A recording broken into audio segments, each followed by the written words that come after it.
Hey, all right. Welcome, guys, to the Right Call Podcast, your news source for Canadians and people abroad now. I think, honestly, a lot of watchers, listeners, viewers, followers are from Europe and the US, of course. We love our Americans. Welcome, Simar. How you doing? Good. How are you doing, Elliot? Well, it's Friday. So Friday, gotta get down on Friday. You know, remember that song from Rebecca Black? Yeah. Gonna need to get down on this Friday after the news we've been... Oh, God. Big time. But before we get into it, I just want to say, so we are an independent and small-time operation, and there's a tremendous cost associated to this. So we do ask all of the listeners, if you find value or entertainment or both in what we say, to please subscribe and like our content and share it. But most importantly, we have a Patreon. It is $8 a month. It's cheap. It's basically the price of a, Starbucks latte for a day. So get your white girl on and help us out to continue to produce this content. Absolutely. My man. So today on the agenda, man, there's quite a few things to talk about. So we're going to be talking about Bill C-2, which is a huge power grab. At least I fear it might be a power grab. Very, very scary stuff. We're going to talk also about Bill C9, which is probably going to end up sending the both of us to jail someday. It's honestly, it's fucking scary shit. In the US, James Comey got indicted, so this is going to be interesting to talk about. I know you have a lot of information on the fiscal guardrails that are being blown left and right by Mark Carney. We're gonna go deep onto that today. Fucking want to hear all about it because Canadians need to be, made aware of how fucked up shit is out there. And then we also do have to mention the fact that Carney bamboozled everyone and dropped the tariffs even more secretly again. So this is always fun. And lastly, a little bit of a research segment. We're going to put that at the end to lighten up the mood on this Friday. It's an experiment that was run by the Danish government on immigrants. Yeah, tell me about it. I will tell you all about it. And then after that, we will collectively shoot ourselves in the head because you're going to see how bad it was there. And I have news for you. It's considerably worse here. So with that being said, let's hop into C2. Optimism. That's what I do, man. I mean, geez. Okay, actually, that's a good point. Do you come more from like a background of like you try to be realistic, or do you always try to see the good in things? Like you try to stay optimistic? Life's about a balance of both, right? You need to be optimistic about the future and be positive about the future, but also be a pragmatist. You can't just be in la la land, delusional. Yeah, like coming from an entrepreneurial background, I've realized that, and this is just me, and you let me know because I know you're an entrepreneur too, incredibly successful businessman, that oftentimes it's better to be rose glasses, optimistic, thinking you can conquer the world and do anything than it is to look at it for what it really is. Because being an entrepreneur or starting any endeavor, doesn't matter what, from an ice cream fucking truck to an AI company, requires a lot of delulu. It requires some delusion, right? You have to assume that you're going against, you're David and you're going against Goliath. And if you think, oh, well, it's going to be really hard and I'm going to get shut down which you probably will along the way. Yeah, but that's the thing. Happen. You have to have this belief in yourself, right? You're going to get through it. Yeah.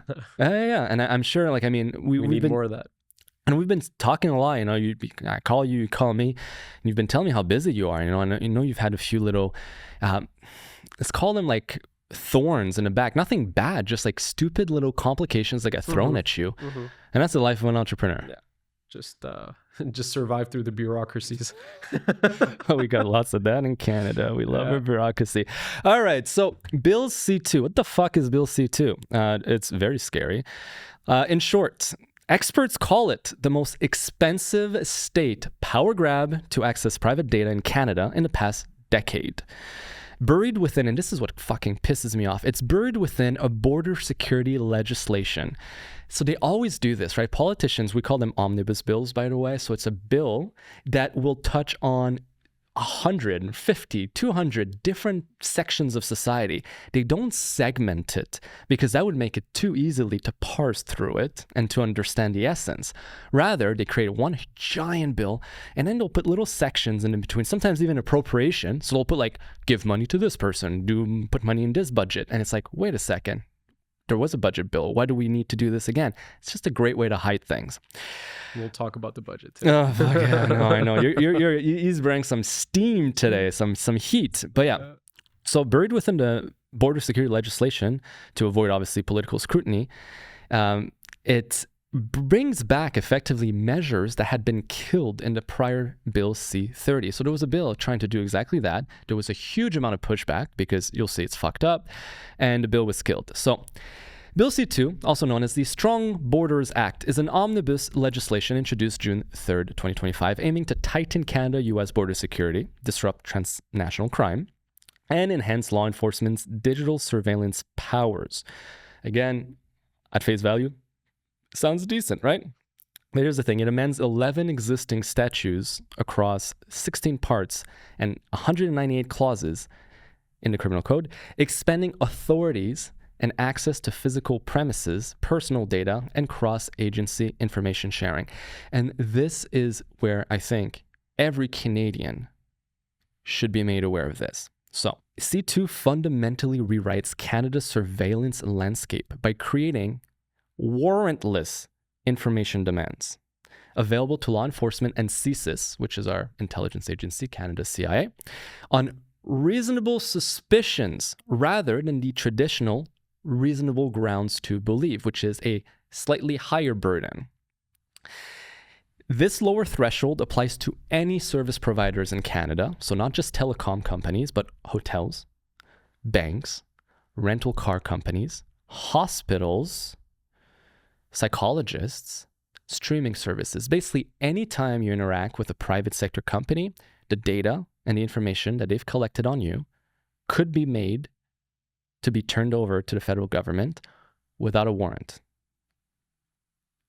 Like, absorb that. It's terrifying. Absorb that, right? Absolutely terrifying. So under these powers, authorities can demand, without judicial oversight, whether you have an account with any organization, how long you've maintained that account, where and when you've accessed the services, what other services you use, like Gmail, WhatsApp, etc., device identifiers and equipment information, and transmission data.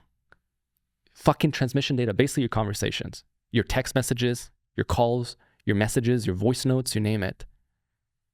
It's a pure invasion of privacy. It's more than that. It's because, and look, and I know this is a lot of information, but let's push it even further, okay?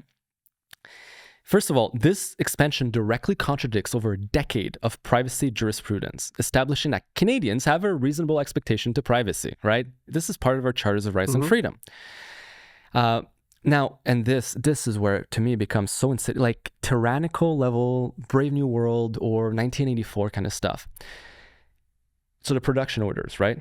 What the government could do to force you to, these providers to give the data. The bill allows production orders for all subscriber information and metadata based only on reasonable suspicion. Again, a significantly lower bar than current reasonable grounds to believe.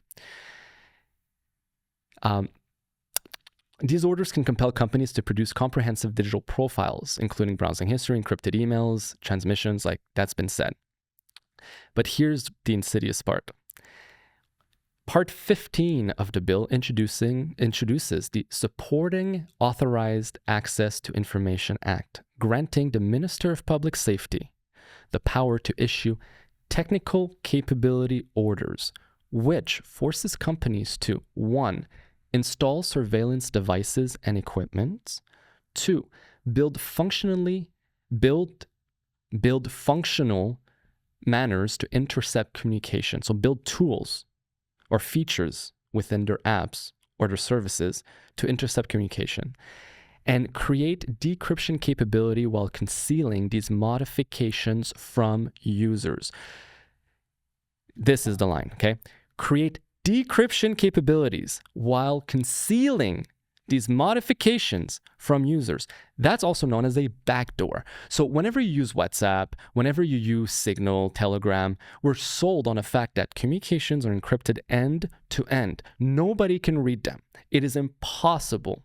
Well, now these app companies will be compelled to create backdoors in their systems, and they are forbidden from telling you or me or anyone else. So we're effectively kept in the dark about these things. Imagine they will not be able on their website or in marketing communication to say, by the way, we're not end-to-end encrypted anymore because the Canadian government. No, they're forbidden. It's like, keep it quiet. I mean, dude, like first thing that comes to mind, what the fuck? It is, this is just typical liberal policies. I mean, this is Bill C-11, they do this kind of stuff all the time. This is not new to their political strategy, their agenda. They want to create this, it's obvious that they want to create this very technocratic state where your devices are essentially surveillance tools. That's what it is. It's Big Brother 1984. You know, in Big Brother they have the house that they have the TV in the house that's looking at them, and this is essentially what that is. There's no other way to look at it. That is exactly that. I mean, we've allowed, and look, I think you and I are guilty of it, right? We're full of technology. We got MacBooks here, iPhones there, and, you know, we're plugged in. But these tools they were never meant, at least I would love to assume, initially designed to be spying on people, but governments are turning these household products into exactly that, surveillance equipment through these laws. Another thing too, okay, we hate Americans now, right? In Canada, we fucking hate Americans. Fuck America, right? Fucking elbows up, buddies. Well, this law, and this is why, man, liberals are the best at messaging. They'll convince an entire nation of something only to do the opposite. So this new law that is brought by the liberals again, explicitly prepares Canada for what's called the Cloud Act Agreement with the United States, which enables direct U.S. law enforcement access to Canadian-held data. Guys, we're about to give... Elbows up, baby. Yeah. But I mean, we're giving a foreign country, and I love the U.S. I'm a huge American supporter at heart, but I'm still against giving a foreign government access to Canadian data. That's what this Bill C-2 is doing, right? It bypasses Canadian court oversight for foreign requests. So a foreign government can just ask the Canadian government, and without any court giving an opinion or warrant, again, will distribute this data.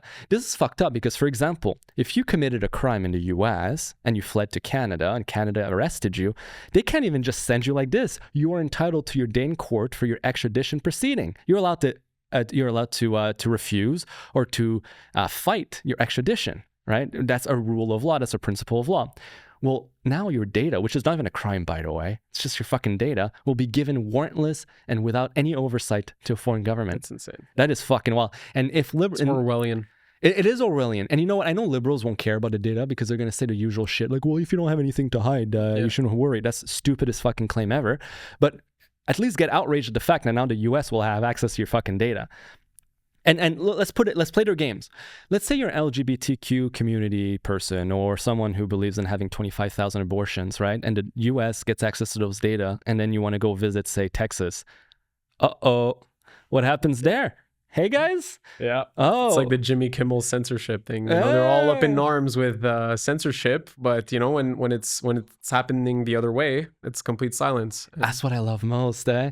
And these guys, too, like Jimmy Kimmel said it up front. I'm pretty sure they whipped out a tweet that says, like, you know, free speech does not come with freedom of consequence. Well, buddy. You want to hear what I heard today on the radio? Yeah, tell me. They were talking about Donald Trump. Essentially, he made some claims about not using Tylenol for pregnant women should not use Tylenol. Yes. They were talking about this on the radio today, and obviously bashing Trump. And I was just listening to CJ 8800, the liberal talking piece. Yeah, the usual. Yeah, man. And these clueless commentators were talking about, oh yeah, you know, it's wrong that it's wrong when political figures try to talk to people about their health. That's between them and their doctors. Yeah. When I heard that, I almost like jumped out of my seat. I'm just like, are you delusional? Like self-awareness level 0. 0. And by the way, speaking of that, all right, and Trump tweeted this today, and I can't believe why people are fucking freaking out. He said this: pregnant women don't use Tylenol unless absolutely necessary. Don't give Tylenol to your young child for virtually any reason. Break up the MMR shot, that's the measles, mumps, and rubella shot, into 3 totally separate shots, not mixed.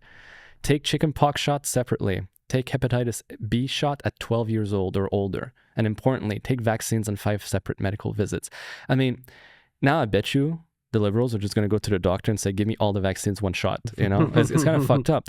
It's always like, I'm waiting for the day where Trump says, you know, eating shit is bad for your life. And liberals are going to start eating shit. There's a meme about that. Yeah. There's like, I love oxygen, clean oxygen. And then liberals are like, oh, bad oxygen. Bad oxygen, I know. It's horrible. Yeah. So I just don't understand why the left is not uprising at this, because it's horrible.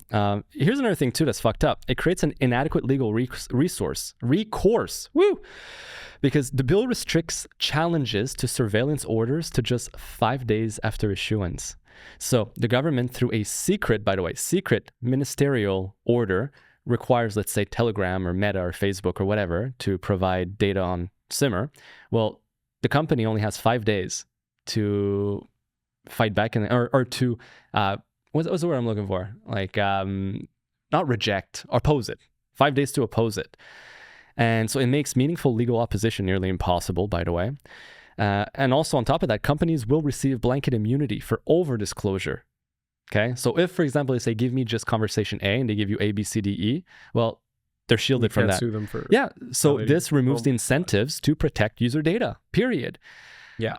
And again, may I add? This is horrifying.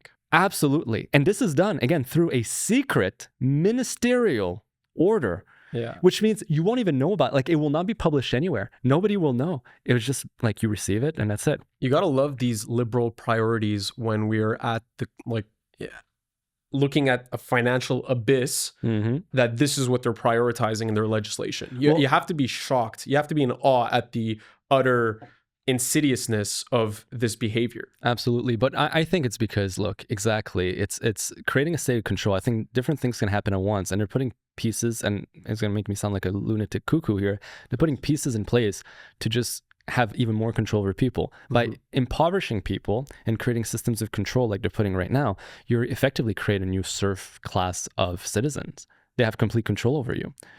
I mean, and you're the guy there, Yuri, from last episode, right? The former KGB guy. He talks a little bit how exactly talks a little bit about that too. So again, in summary, let's just summarize this and move on here, okay? And this is interesting too. I just want to say, in 2011, just 9 Canadian providers received over 1 million law enforcement requests for subscriber data for the year. That was in 2011 under Harper, by the way, which I love, but it just goes to show, even under a conservative government, they received that many requests, but it was requests, right? And it was done through the old law, which still required oversight and judicial and whatnot. That was in 2011. Imagine in 2025 with a liberal government, 1 million is probably what they do a month. Anyways, guys, C2 is incredibly scary, and the reason why I brought it up is because obviously the mainstream media is not going to talk about lack of awareness, and you know, you can't even share the news on social media. You know, they've banned sharing the news on social media platforms, and so you're effectively silencing the public. Absolutely. And then invading their privacy. This is like, and Canadians need to wake up. It's unacceptable that you live in a modern society and your government is implementing this legislation and you guys are just sleeping at the wheel, elbows up, have no idea what you're doing, and still voting liberal. I'm super ashamed personally. I'm extremely ashamed that this country voted liberal again.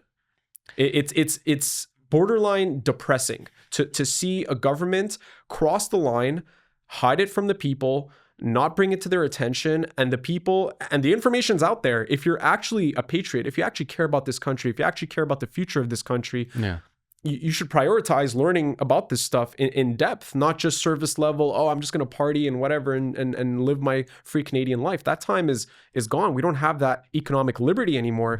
We don't have the civil liberties. They're being stripped away from us, and people are not paying attention. They're sleeping at the wheel. If people were paying attention, there's no way the Liberals win this previous election, but they're not paying attention. They're sleeping at the wheel. Well, okay. And this is actually a really good point you brought up. And you mentioned 2 things: that we're not allowed to share information on social media or news, right? And that the Canadians voted once again for the Liberal Party. And I think one of the biggest reasons is exactly those two things. What do I mean by that? By the way, EK, can we increase my gain just a tiny bit? Just a tiny bit. Yeah, much better. Oh yeah. Now I sound like a radio host. Thanks, man. All right. So, did you know that Trudeau made it legal for the media to lie to you? What? Yes, buddy.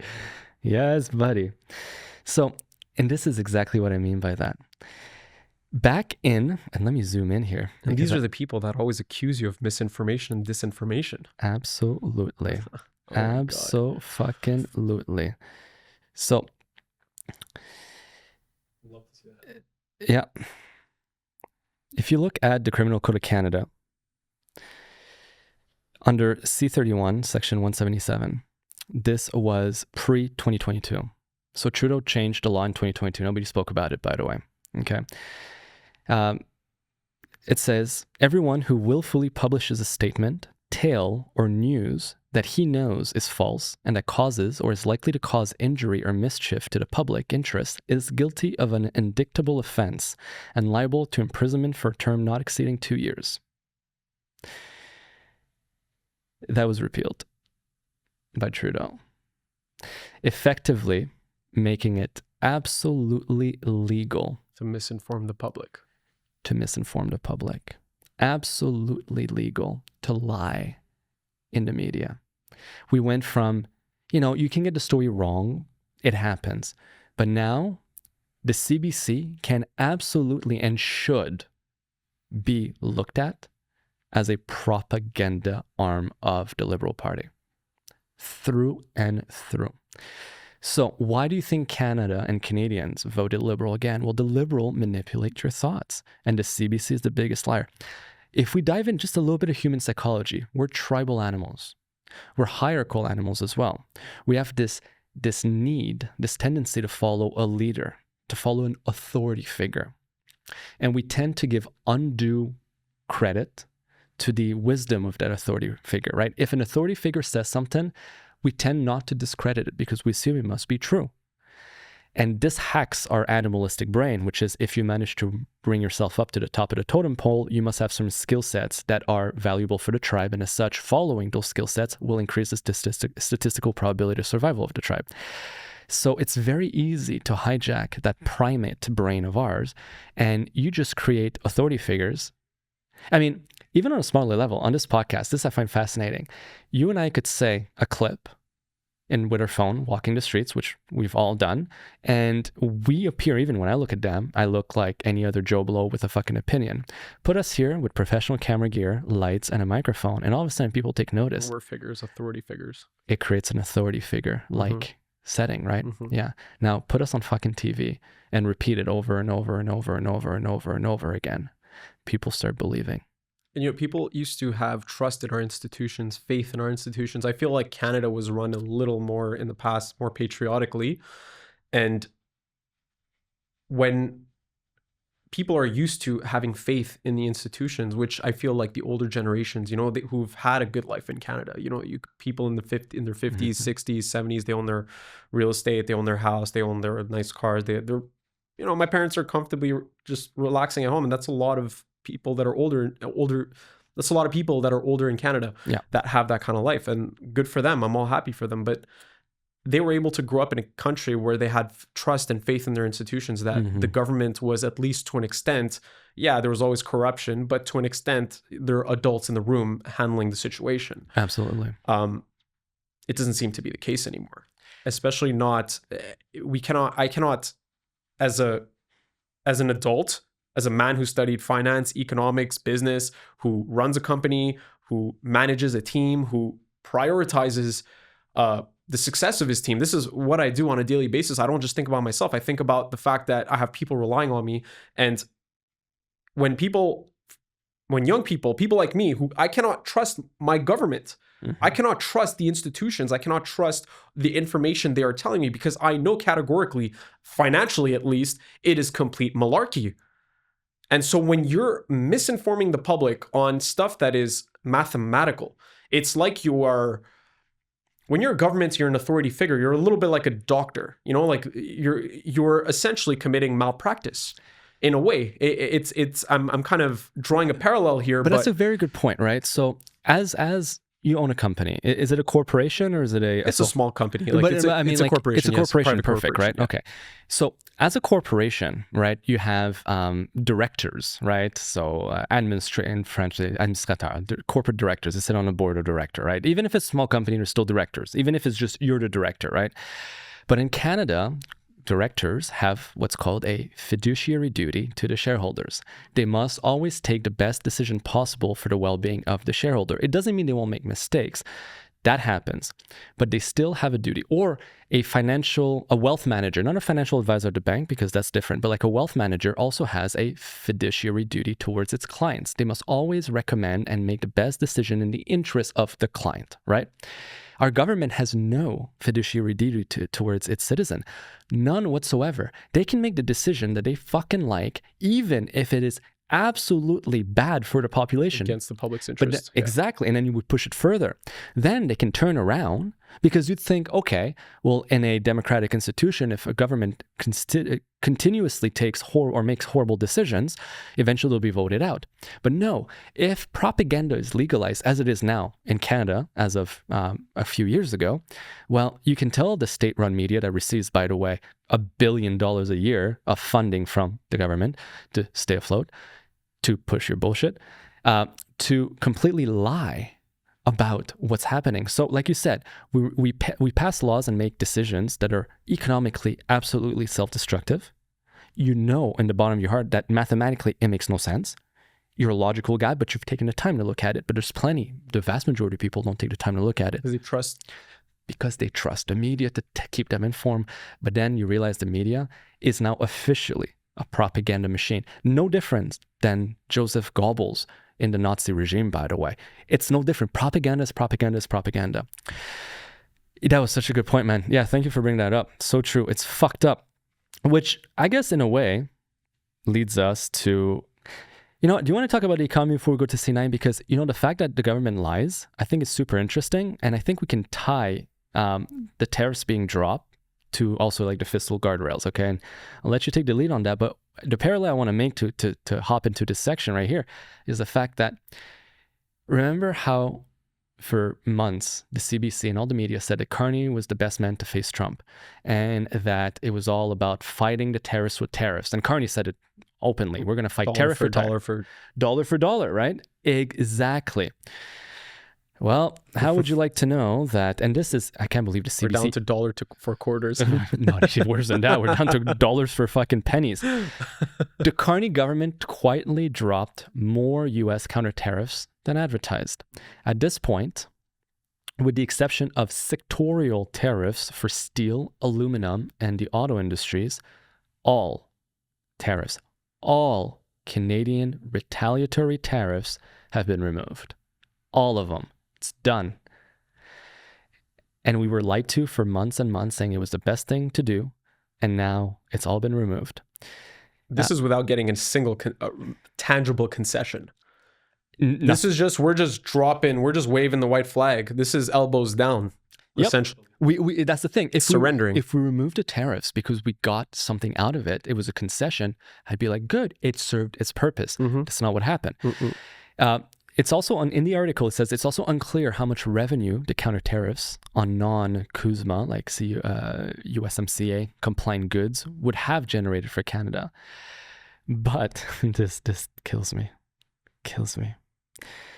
It's likely to be a very small amount and almost definitively would not cover the cost of hiring additional staffs at the Canada Border Service Agency to enforce the counter tariffs. It's pathetic. So tell us about the economy. Oh my God. I've been watching the news and just keeping tabs on all the announcements made with regards to the economy, because every single day I'm feeling growing dread in my heart about the state of this country's dollar and the state of and the state of affairs in Canada financially, at the very least. How many times have you puked so far? No. Well, what I did actually is I prepared essentially a rapid fire breakdown of all the ways the Liberals have wasted your money in the past, not even that long. All right, We're like, I think in the last 2 weeks. Let's give it. It's bad. It's bad. Okay. I'm scared. I'm scared. Let's start. Let me prepare. Wait. Yeah.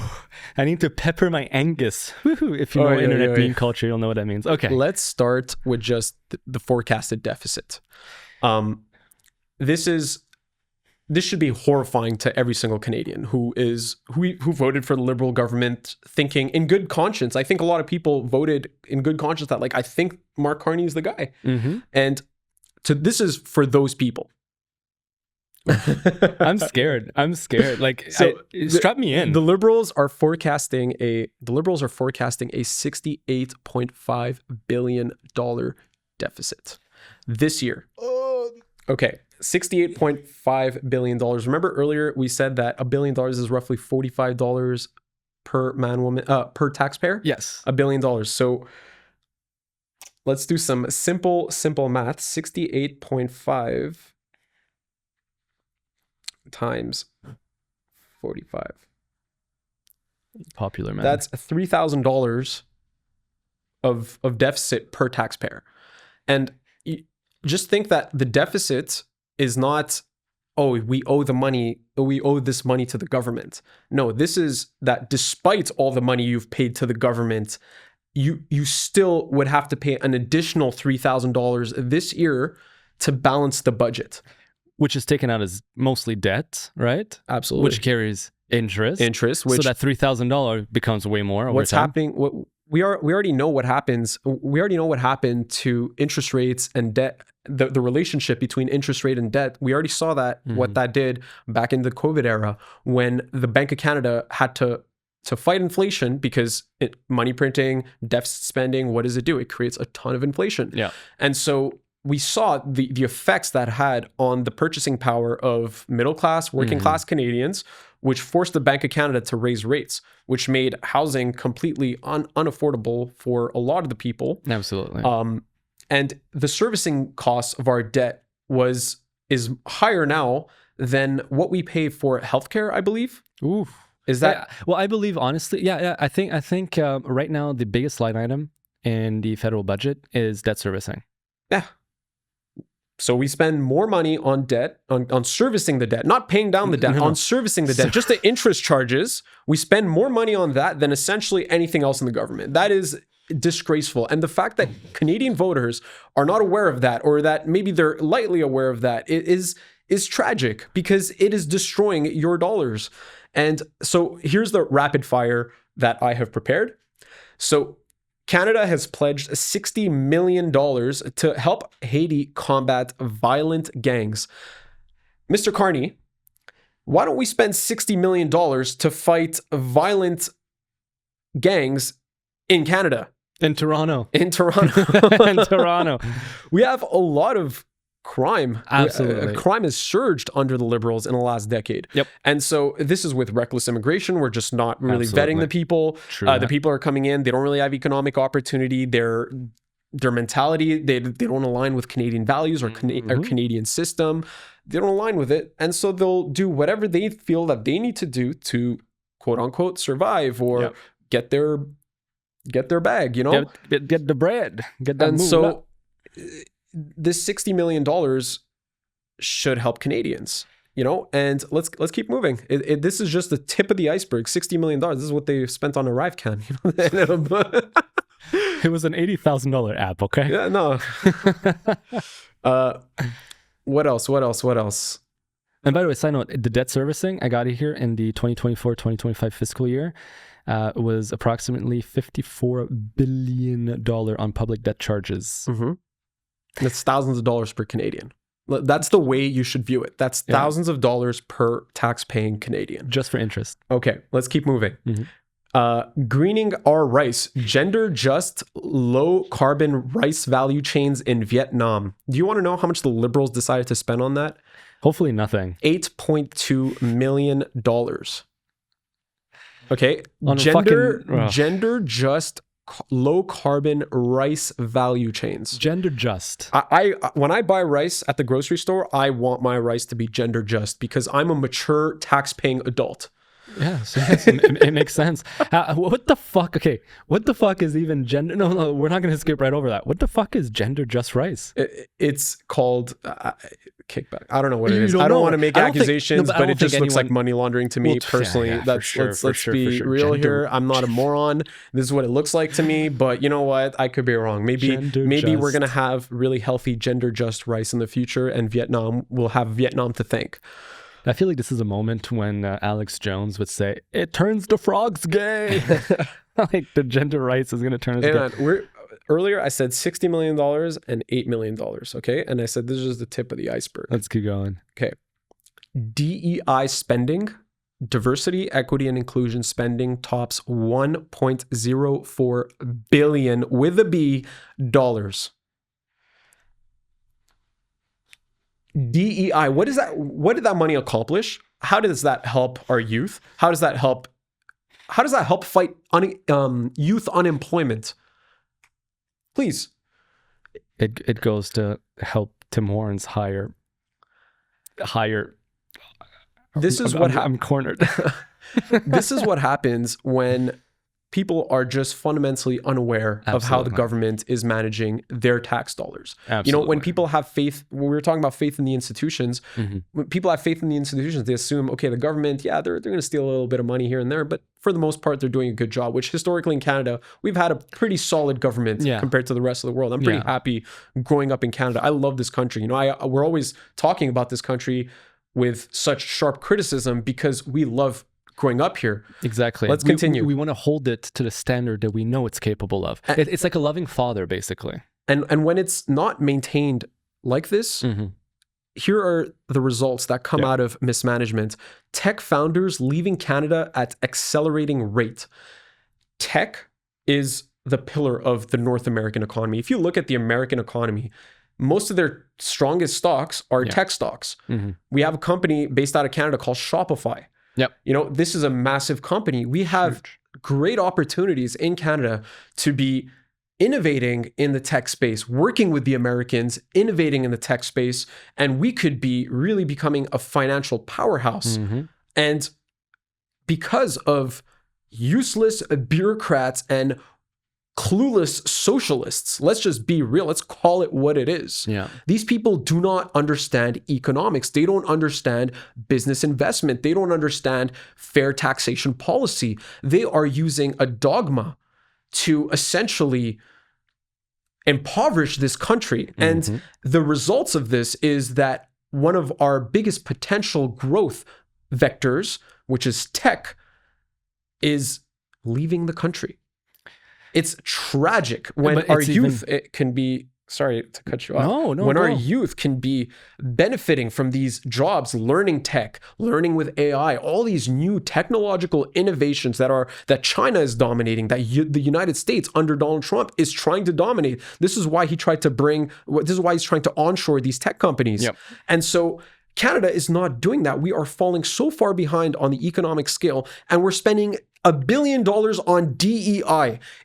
For a taxpayer, this should be horrifying, but they still voted for the Liberals. It is pathetic. There's no other way to say it. Let's keep going. Sorry. No, because this is, you mentioned tech, and this is good. You're on a roll. I don't want to stop it, but you mentioned tech and how tech founders leave, right? I come from the tech field, and I can tell you from personal experience, the holy grail of any tech founder is get the fuck out of Canada ASAP, because the regulatory burden that is put by the governments, various instances of governments, is onerous. And then the taxation system, and then the wage or the payroll taxes that we have. But it's not just with tech. And this is where I want to show real quick, and this won't take long. It's just going to show right here a graph about the industrial implosion of Canada, because not only is tech leaving, and it was never really here to begin with, right? But Canada used to be on par with the US in terms of industrial might. in terms of investment in industrial capita, I guess? machinery. Exactly. What we're looking for here is investment in industrial machinery and equipment. Okay. So if we look at that graph, it shows that Canada over the 2000 to 2010 was always on par. So we were investing the same in our industries. This is not necessarily to talk about the size of the industry, but if we're investing money in the industry probably will also grow, right? And then there's been a decoupling a little bit before Trudeau got into office, I'll be honest. So it does predate Trudeau, but the decoupling has been exacerbated exponentially since 2015, leading us all the way down to, well, at the bottom of the graph. Do you find that this correlates with the Canadian dollar? That's a very good way. Is that not just a direct correlation of how the Canadian dollar has tanked? Absolutely. It's disgraceful. And look at this. Daughter hit with $660,000 tax bill when both parents died in the same year. This is the kind of regulation we have in Canada that just makes it completely unattractive to any investor, any business-minded person. I'm growing my company and I'm noticing, for example, the Canada Post strike. Okay, the STM strike. We're out of Montreal, so our public transit is on strike. Our postal services are on strike, which has completely destabilized my business. And so for me, as an investor, I as a businessman, as someone who wants to, be a family man, grow a great life for my kids and all that stuff, which a lot of people have in common. This is a normal thing to want. A normal Canadian life. Yeah. It's the first time I'm seriously considering just saying, F it. I'm going to the US. Free market capitalism. I'll take the healthcare bill. I'll take the healthcare bill. Yeah, it's worth it. You guys are bankrupting me as a default. You guys are putting financial stress on tons of businesses as a default right out of the gate. Yeah. I'll take the risk of the random health bill. Well, furthermore, and this I actually wanted to make a video about, and I'll just drop it real quick, but people say about in the US there's a medical bankruptcy, and I'm like, yeah, it's true, there is. There is. But if you aggregate all Americans compared to all Canadians, Canadians have 3 times the rate of insolvency per capita than Americans. And they have medical bankruptcy. Points proven. So that's exactly the point. It ain't a risk for you to go deal with the medical system over there because you have 3 times more likelihood of being financially broke in Canada than in America. Kid you the fuck not. It is insane. But please continue, good sir. Okay, so let's see how the economy has done since Mark Carney has been elected. Okay, Mark Carney, and some people will say it's unfair for me to criticize Mark Carney simply, maybe 5 months after he got elected. He got elected in April. We're in September. End of September. May, June, July, August, September. 5 months. So you can, yeah. A lot of people will say it's unfair to criticize Mark Carney for the results of a decade under mismanagement of Trudeau. This is like a standard liberal argument these days. Yeah. The American economy has grown 3.6%, while the Canadian economy has contracted since April by 0.5%.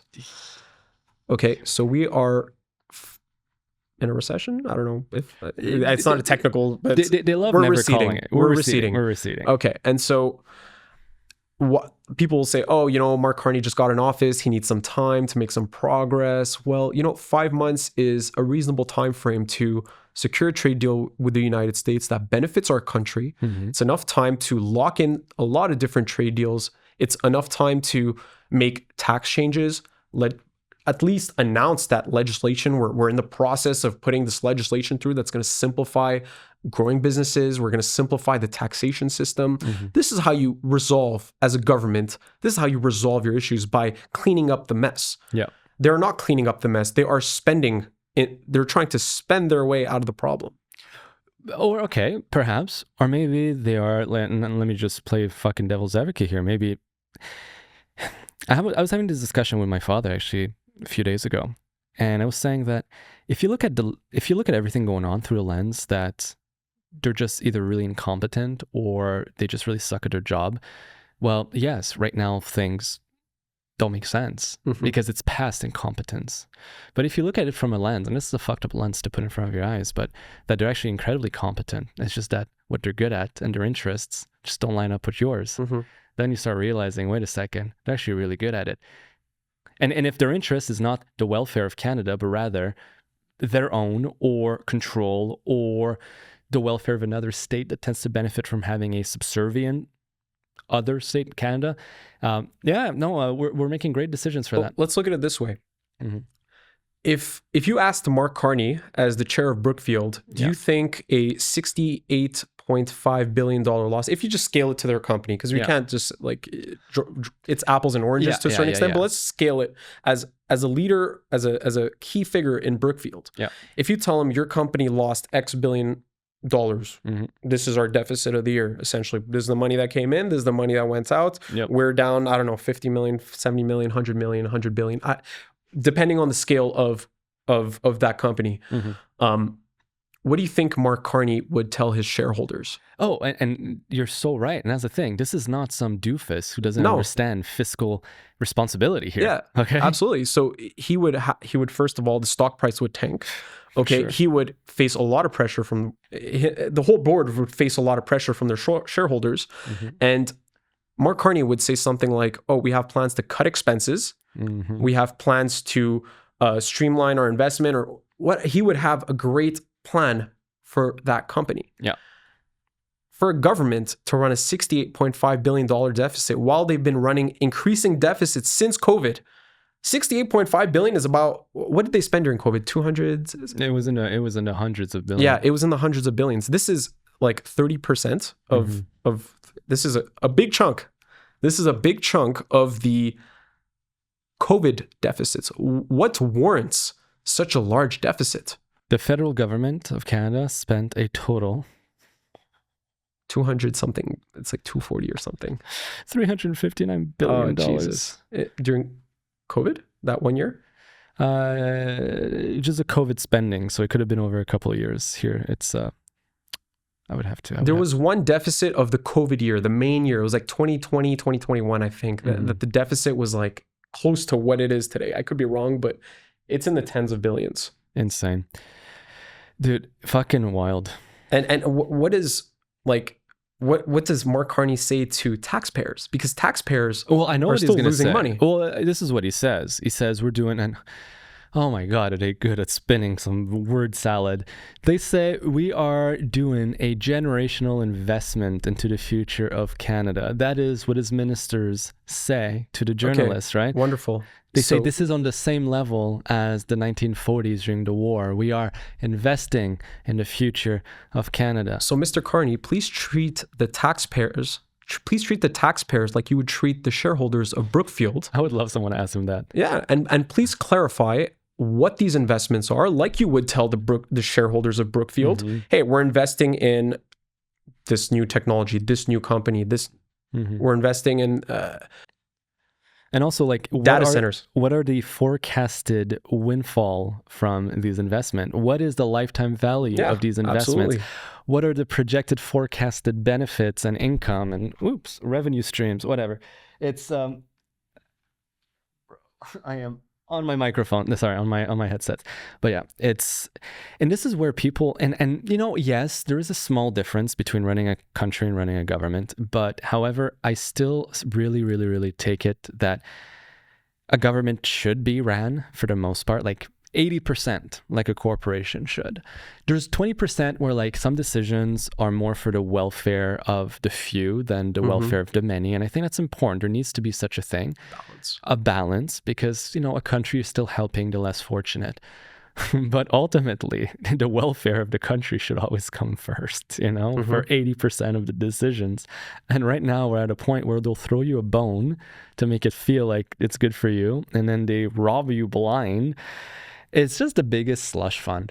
Like the government just takes your money and sends it overseas to all these groups. And then all of a sudden, like I asked this one question. How is it that most career politicians who earn an income in the low six figures, right? I mean, you're sitting in the House of Commons, you're making $187,000 a year. How the fuck are they all millionaires? Where does the money come from? Same thing in the US, same thing in Europe.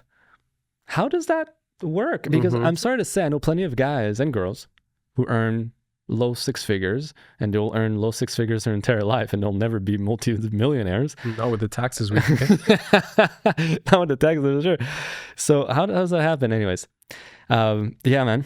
Here, let's hear this out. Canada's new trade agreement with Indonesia. This is something that the Liberals will, proclaim. Oh, we made this new trade agreement with Indonesia, who is going to be, one of the biggest growing economies in the world by 2050.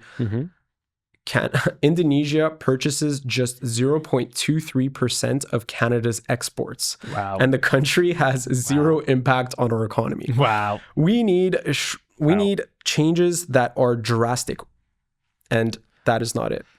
And it's funny because I've been seeing on social promoted as I've been seeing on social media people like liberal. And I wonder honestly, by the way, how many of them are fucking bots? Not even kidding. I'm not making this up, right? There was a study that was published. I spoke about it on the podcast a few episodes ago. How I think it was Harvard University released 6 bot agents in Reddit to try to see how much it can influence public narrative, and it worked way too well.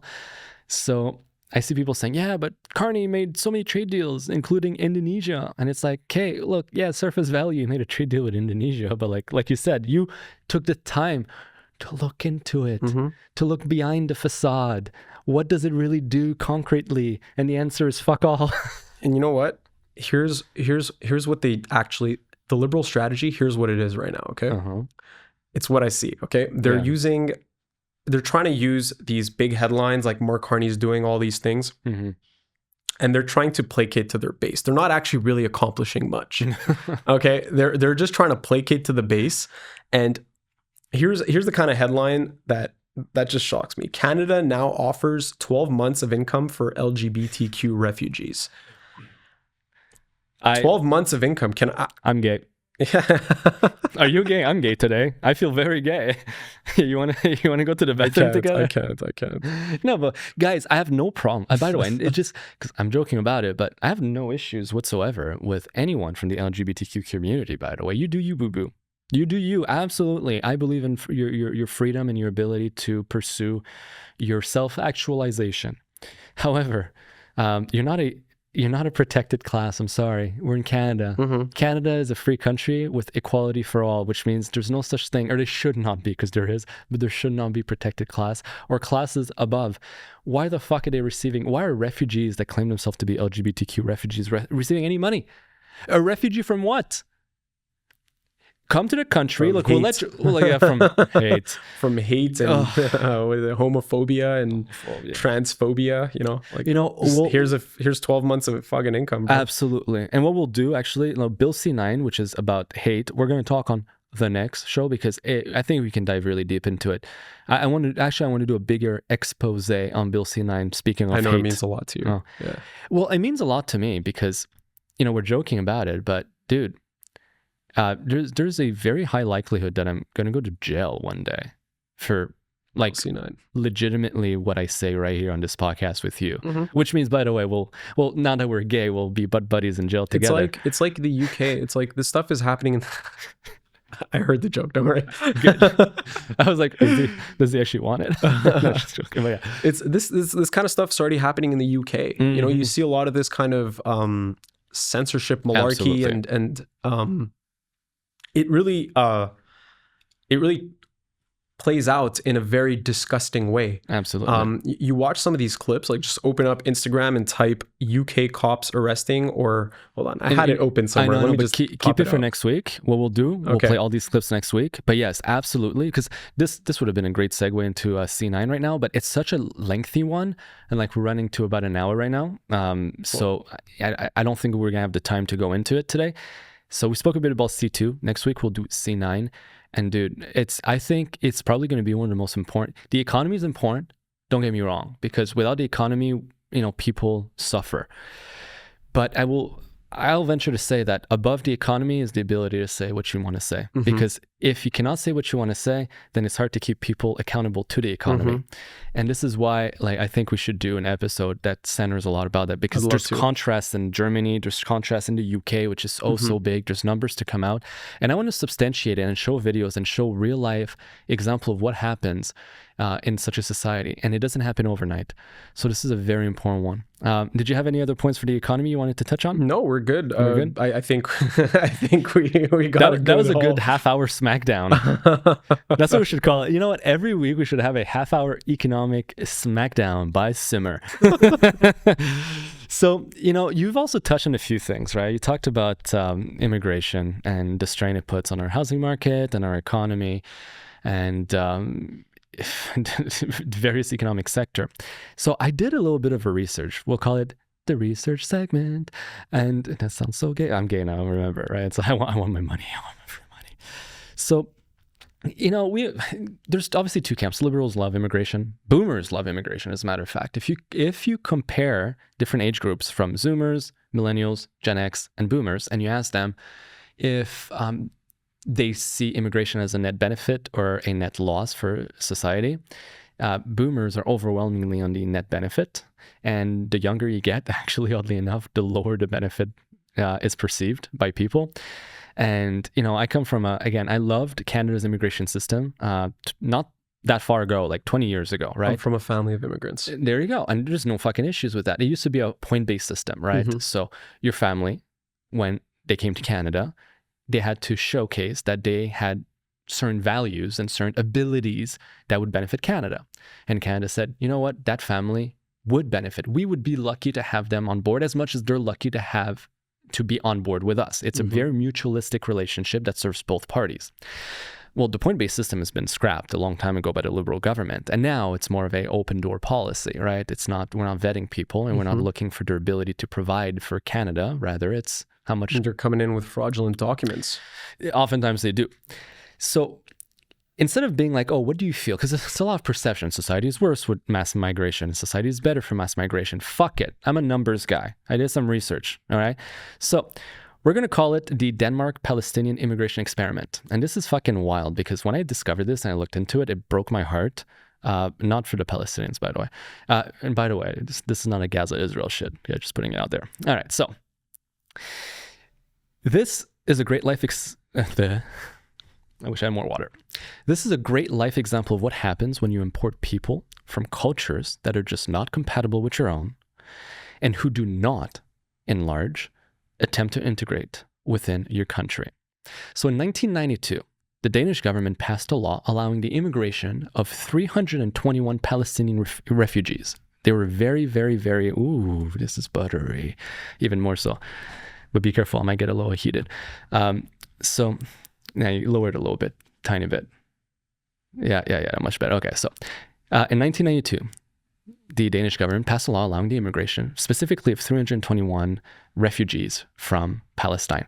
Don't know why it was 321, don't ask. But then, since it was such a small amount of people, in a country, by the way, and I've spent a lot of time in Scandinavian countries, right? Norway, Sweden, and Denmark. These countries are ridiculously homogeneous. It's all blonde, blue eyes everywhere. People follow cultural, social norms. They all walk orderly in the sidewalk. They're all very polite. They're all cute. They're all soft-spoken. It's an incredibly respectful or respectable society. Furthermore, I mean, it's well known. Mothers will leave their children in the strollers outside of commerces and shops and go in and buy what they need, like coffee or whatever, and then come out and stroll away. Because the level of trust in society is that high. They're all one of the same. So it was very easy for them to track only 321 stateless Palestinians that were granted asylum. And the study followed them from 1992 to 2019. Whew, we were ready for this. So out of the original 321 Palestinians, 204 ended up being convicted of a crime. 204 ended up being convicted of a crime. 71 of them were jailed. And 176 ended up on welfare. So that accounts for 63% became criminals and were convicted, and more than half ended up on welfare. I would love to see those statistics in Canada, Toronto specifically. Which is fucked up. But let's push it further. This is just one generation, right? People have babies.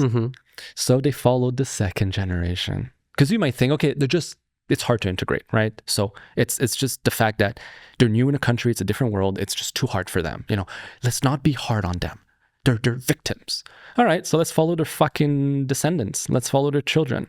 So the second generation, out of those 321 original Palestinians, they had 999 children, almost 1,000. And high birth rate. Yeah, well, that's the thing too, like right? 4 per. It's more than 3 children per refugee, right? And that's important to keep in mind because the natural birth rate or fertility rate in Denmark is like 1.3. So over a few generations, there's a replacement here. But anyways, so the second generation out of 999 children, 337 ended up being convicted of a crime. 132 of them ended up being jailed. And 372 of them ended up on welfare. So that's a 34% conviction rate and a 37% welfare rate. That's astronomical. That is insane. So their very own Justice Minister, Hans Engel, later stated in a 2019 interview, and this is the guy who presided over this entire thing, by the way, and I quote, "These asylum seekers should not have been let in." Now, like you said, imagine with the millions we let in Canada or Germany or Sweden or the US, UK or the UK, the United Kingdom. What a disaster. It is an absolute disaster. And this is not racism, may I add. No. I don't think they're better or worse than us. I just think they're not compatible in our fucking Western-based culture. Is that so controversial to say? It's not just that they're not compatible. It's they don't put the effort to integrate with the culture that they're coming into. When my family came here, my mom prioritized me learning French. She prioritized herself learning French. My dad learned English. Not as good at French, but, he did his part. We're tax-paying citizens. We don't commit crime. And one of the things that my family taught me was that you're living amongst a culture that we're not from. And so you have to learn the norms and the values while also preserving your own norms and values and your own, faith and culture and all that stuff. So you kind of integrate in the sense that you respect the people here. I learned my French. I talk to someone in French. I say bonjour. Bonjour, vous allez bien? I speak French in their language because it's respectful. And your French is impeccable, by the way. Well, I spent a lot of time to learn it. I put the effort to learn it. And what that does is when I meet, and a lot of people, a lot of immigrants will say, oh, Quebecers are racist. Quebecers are racist. I'm just throwing a random example out here. They'll say stuff like Quebecers are racist. But every time I'll meet a Quebecer and I speak good French to them, and I wore a turban for 30 years of my life. I look like a Sikh. Now I just shaved my head recently, but I had a turban. I had a long beard. I obviously didn't look like them. And we used to have a store in Chicoutimi. So literally the middle of that is upstate Quebec, right? That is Keb's Central. Exactly. I would meet a lot of the people because our family had a store there. And none of them were racist. Why? Because I could speak French. They would say, mon cher monsieur. They would speak with such a dignity and respect because I showed them the respect. These new immigrants, okay, I got to show you something. I guess we can potentially end on this. What do you think about that? Yeah, but I wanted to push you even further. I had even more. Go for it. I have even more to go here, right? Go for it. Because, we by looking at these numbers, we realize that, and we can ask the question, did this add a net value for the country? Or did it end up costing the country, right? And I think it ended up costing the country. But there's another study that came out. And this one is what actually is going to break your heart. Because this is dollar bills, or in this case, euro bills. And I know that gets to you. So, a Dutch study by the Institute of Labor Economics found that asylum seekers on average, impose a lifetime fiscal cost of approximately 400,000 euros per person on the state. This estimates, okay, this includes a very high upfront cost for processing and integration, but this also follows them throughout their life. This estimate highlights the significant financial burden associated with asylum and family reunification migration process. So here are some of the big facts and figures. So just the asylum process, and this is what's fucked up, just the asylum process costs around 53,000 euros per person. That's just the asylum process. So that's the administrative fee, the processing fee and everything.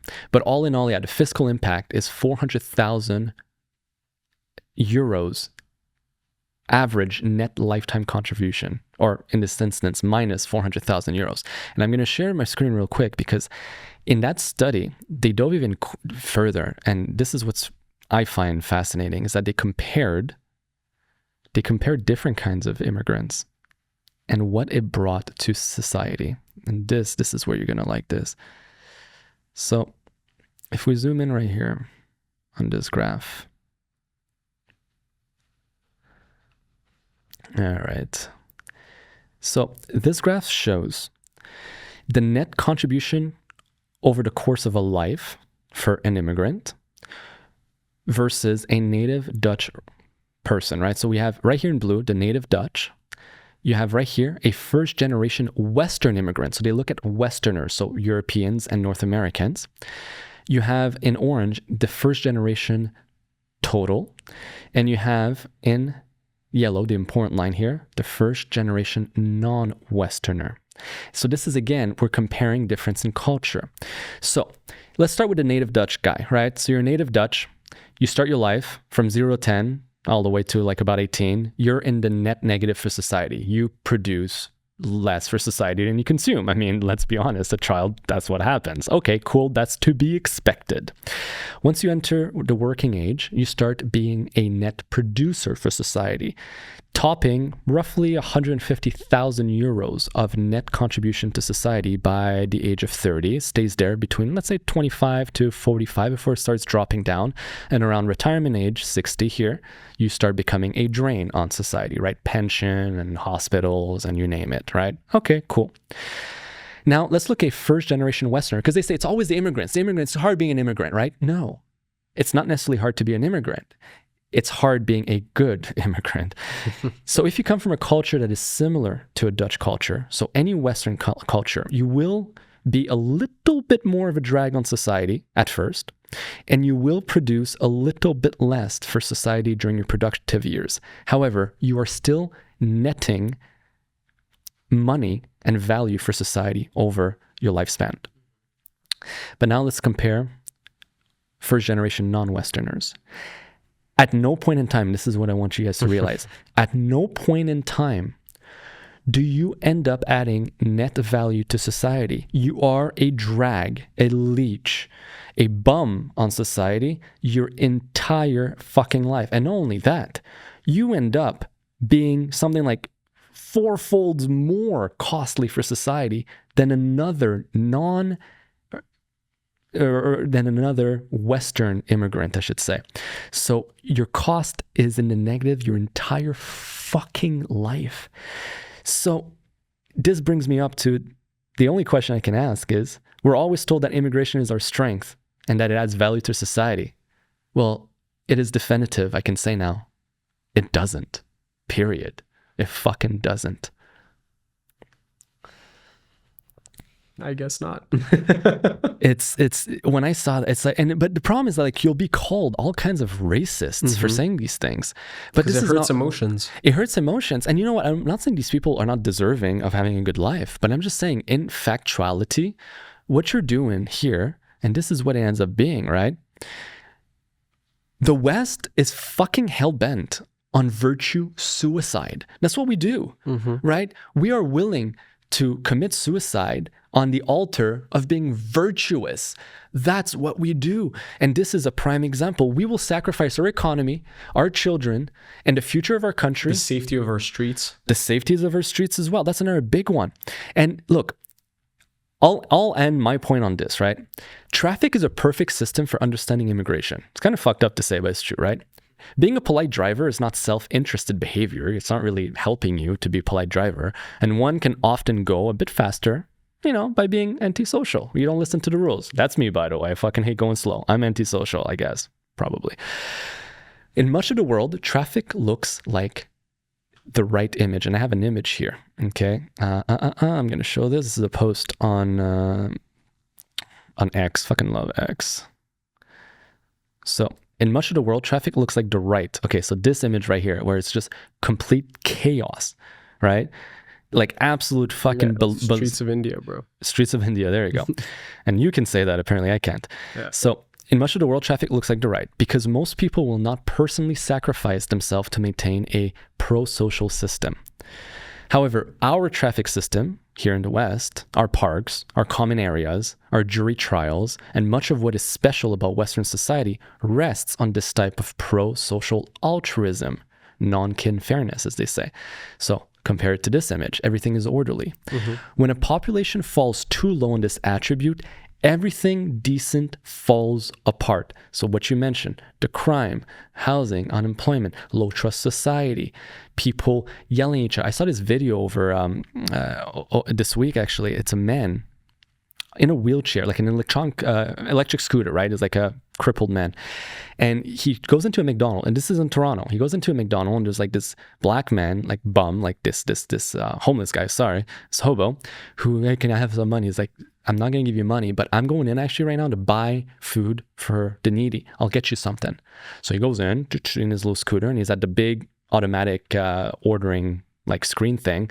And he's like distracted, trying to order stuff. And then you see from the corner, he's wearing like Meta glasses. So you see from the corner, the black guy come and kind of hides a little bit. And then he seizes his opportunity and reaches into the basket of his electric scooter, right? His mobility scooter, yanks the guy's wallet and starts running away with it. So the guy's like, what the fuck? Stop him. Thief.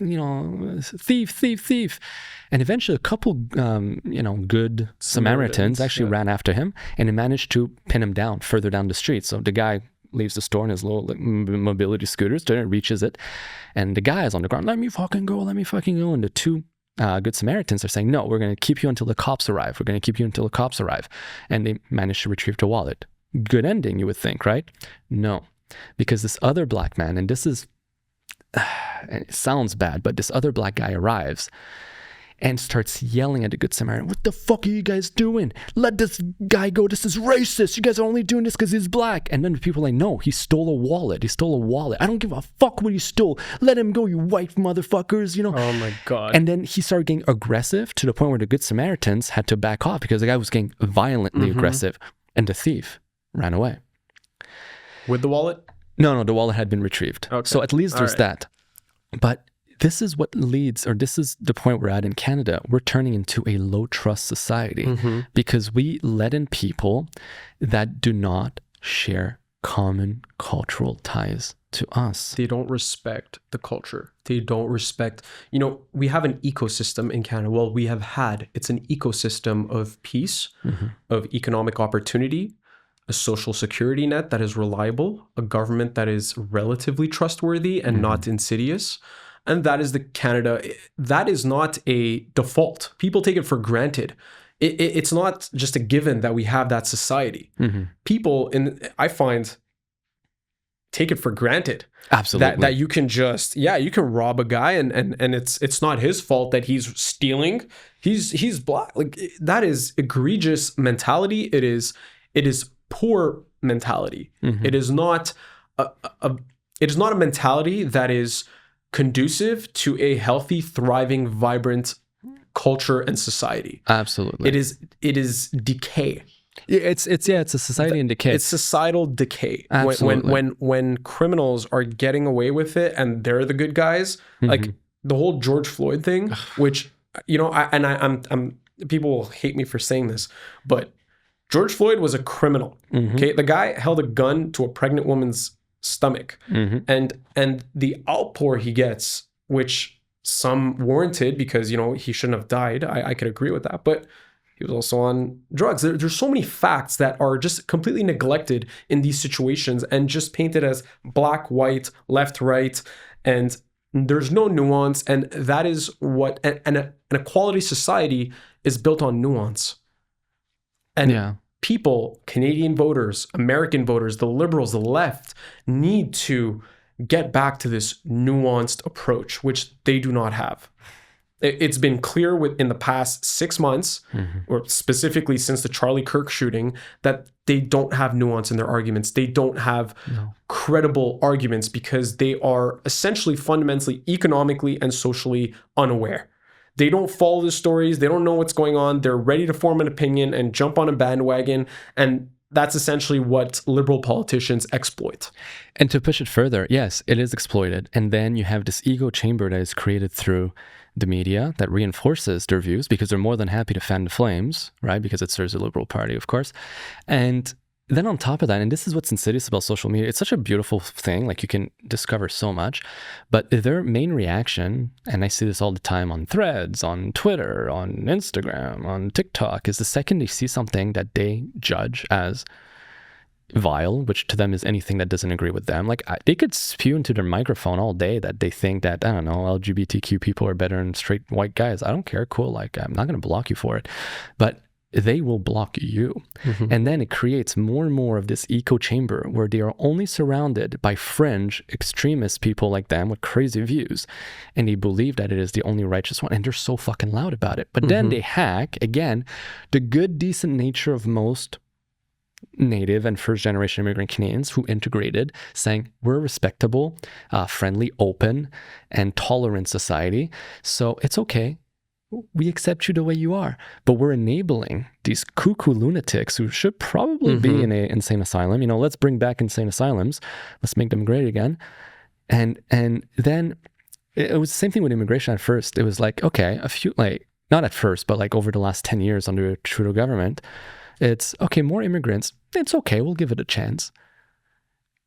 And then eventually it's like, instead of pushing back against something that's just fundamentally flawed, it's like, well, let's do more of it. Let's do more. I don't want to be seen as mean. You know, Canadians are always so scared of being viewed as extreme. And this is why our politics tends to also be very boring compared to American or even European politics. Like Canadians, we're always so docile, so moderate on everything. I mean, the fact that people call Poilievre Maple MAGA or Trump's lapdog, I'm like, Timu Trump, bro. Timu, that's a fucking hilarious one. Because it's hilarious because Timu is Chinese and Canada is controlled by China. Anyways, but you know what I mean? No, but like to think that Poilievre exhibits any similarities to Trump is fucked up. But that's what I mean, is that like they will label this guy as an extremist. I'm like, Poilievre honestly is like, he's mostly liberal. Like he's a centrist. He's a pretty centrist. At most, I'll give him slightly right-leaning, slightly. But dude, he's not to the right. Like he's not like right kind of guy. Far from it. You saw that in the election cycle, but exactly. We digress. I'm really excited to talk about C9 actually on the next episode. Yeah. It's something that it invigorates me. I think it's a very important topic to talk about. I see how passionate you are about it, and I think I'm really excited for that episode. Yeah, it's going to be a good discussion, and it's look, we're a tiny fish in a big pond, but knowing that the media won't talk about it, obviously, and I really strongly believe. Look, the way I see it, and we'll end on this, but you know, I have a son. He's a little bit over 2 years old, and I keep thinking to myself now, is like, is this the world I want to leave behind for him, where he has to be scared of what he says? He has to be scared of what he interacts with on social media, because this is further, by the way, than just liking or posting. This is about interacting. If you just so much as view, like in the UK, a meme, you know, you'll get arrested or you have to visit the police. Is that the kind of world I want to leave behind? Like I grew up watching or reading 1984. It was a mandatory reading at the school I went to at Cooper Academy. And dude, it's like you used to read that and be like, oh, it's dystopian fiction. Well, maybe it was dystopian reality. That book is based on communism, and the parallels you draw from that book can compare it to today's society with things like Bill C2, Bill C9, Bill C11, what you see in the UK, digital ID. That is something we miss today. We'll have the to talk UK about it Prime too. Minister invoking digital ID and tying people's working rights to making, like, he's mandating it. Yeah. And saying that people that do not have that digital ID cannot work. That reminds me You of cannot. This is like COVID lockdown all over Yeah, again. I was gonna If you say. do not comply, you cannot earn a living. You cannot survive. You cannot effectively, if you want to compare it to tribal society, you can't hunt. You can't go out and hunt for your food if you do not comply with our authoritarian regime. It reminds me exactly that the parallels to the COVID, and I think maybe COVID was, aside from a massive money grab for a few select people, was maybe a compliance test for society for future things. Absolutely. And we failed miserably at compliance test, by the way. Hell yeah. Well, some of us, a lot of us. Not me, not you, Not right? the Freedom Convoy. What about you, EK? What about you? Did you fail the compliance? I'm just joking. It's all good. Simar, pleasure. Thank you for being here. As always. And we'll talk next I'm week. excited for the next episode. Amen. And guys, everyone follow, like, share, subscribe, do all of the above, right? Yeah, fuck right. You're not going to hear this stuff in a lot of places. So all the support you give us really goes a long way. Amen. Thanks, man. Thank you.